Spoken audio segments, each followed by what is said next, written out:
আপনি হিজাবও পরেন, আপনি বোরকাও পরেন, কিন্তু পিছে পিছে যে বদনাম করেন, আপনার আল্লাহ কি আপনাকে কোনো গুনাহ দেয় না?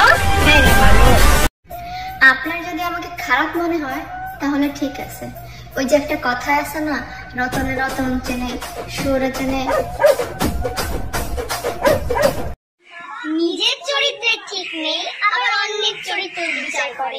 বাবা গো, তোমার তুলসী পাতা।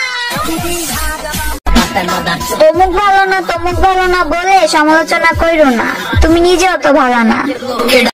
অমুকে ভালো না তমুকে ভালো না, তুই নিজে ভালো। একজন ভালো চরিত্রের মানুষ সে আপনাকে ভালো চরিত্রেরই ভাববে, আর যার চরিত্র ভালো না সে আপনাকে তেমনই ভাববে। যার চরিত্র যেমন তার চিন্তা ভাবনাও তেমন।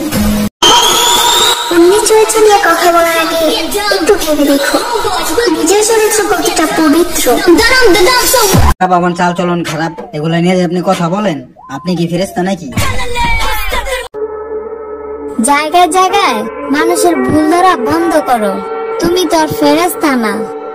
আলগা পিরিত দেখে লাভ নাই, মানুষ চিনা শেষ। এই পৃথিবীতে সব থেকে ভয়ঙ্কর মানুষ কারা জানেন? যারা কিনা নিজের দোষ ঢাকার জন্য অন্যকে অপবাদ দেয়, গিরগিটির মতন রং বদলায়। নিজেদের স্বার্থের জন্য এরা সবকিছুই করতে পারে।